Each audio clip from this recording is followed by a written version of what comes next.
Hi folks, and welcome back to the Grumpy Gamer channel. That's it, you guessed it, this is that channel where you get to see this, I'll get to play those modern games. Right, so for today's in-car comments, I wanted to talk about game preservation and physical media. Because physical media is clearly almost dead. It's all going over to digital. I don't like the idea of all digital myself. Purely because once you buy a digital game, that's it. It's yours. You can't do anything with it. You can't lend it to anybody. You can do nothing. It's yours, even if you don't like it or you don't finish it. You can't do anything with it whatsoever. So I always prefer discs. I always have done. I've always preferred disc games, mainly because I can trade them in afterwards, or I can lend them to my kids if they want to play it. You know, can't do that with a digital game, can I? The best I suppose I could do is give them my login for them to play it, but yeah, that's too much grief for me. Not going to do that. Anyway, so I think the reason why they're going all digital is, one, they save massive costs, and two, it kills the second-hand market. So the only way anybody can ever play a game is if they download it, pay for it and download it, and that's it. So obviously, the big corps like Sony, I mean, Microsoft not so much in this because they have great backwards compatibility. Sony don't, Nintendo, as far as I'm aware, don't. And why don't they have good backwards compatibility? Because they don't want you to play these old games unless they sell them to you again. Look at the latest re-release of, I think it's Metal Gear Solid, the Master Collection or whatever, the first 3 games. I mean, such a lazy port. They've done nothing extra to these games. They've just slapped them together and gone, there you go, you can buy them all over again. So that's why Sony, I believe, they don't like backwards compatibility, because they can't earn any money out of it. It's great for the gamer. It's great for us if we have backwards compatibility, but it's not great for the powers that be. For these big corporations, these greedy corporations who just want to keep selling us the same games over and over and over and keep making more and more money from us. And the most worrying thing is, in the future, what happens? You've got these games on your account, the new console comes out, oh no, sorry, you've got to buy it again for that one. It won't play on that one, so yet again you've got to buy it again. But I mean, to be honest, for me, I don't really play old games. I've said before, I like to always see new things in gaming, things that I haven't seen before in a game, nice little touches here and there. So I'm not myself that worried about playing old games. Don't get me wrong, I like to have a game collection. I do like having physical games, but it's all going the same way like records did. Yes, vinyl's still around a little bit. But most people have their music library, you know, on their phone, on some other sort of media player, and they just download it off Spotify or Apple Music or whatever. But again, you don't own anything. I've still got my record collection, I've still got my CD collection. It's physical. No one can take it away from me unless someone breaks in and steals it. But I've got it. It's tangible. It's mine. Whilst with all these streaming services, all you're doing is paying for the license, nothing else. You don't own that game. So let's say, for instance, a couple of years' time, they decide, or the company goes down that hosts that game on their servers, that goes down, you've lost your game. That you paid a lot of money for, it's gone.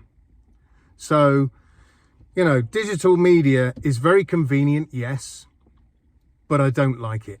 You know, a couple of the last games I've bought, flat screen games, have been download only, so you didn't even get the choice.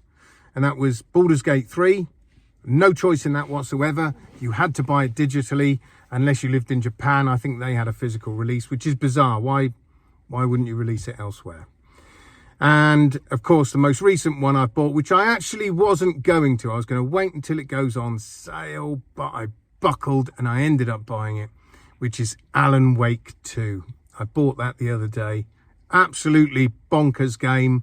Honestly, I'll have whatever the Remedy guys have been smoking while they made that game. It's crazy. Really good, really nice game. But again, that's definitely one I wanted to buy, wanted to play it, and then I wanted to trade it. You know, I bought Spider-Man 2.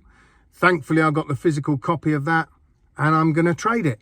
As soon as I've got round to finishing it, I'll trade it in, put the money on my account towards the next game, whatever the next physical game release will be. You know, 70 quid, mind you, Alan Wake's cheaper. It's only £50, not 70. Spider-Man was 70. Alan Wake was a bit cheaper, 20 quid difference. But even so, I've got no reason to keep it. Once I've finished it, really, I'd rather get rid of it. You know, so, I mean, obviously with a lot of VR games, most VR games are download only, which I don't mind so much because VR games are a lot cheaper in the main. You know, anything from £10, £15, £20, £25. That's your sort of average game. But I have noticed that games coming out like Ghostbusters, that was, I think, £44 or £42. That's digital only. And then we've got a game coming up the 7th of December, which I'm really looking forward to, actually, which is Arizona Sunshine 2.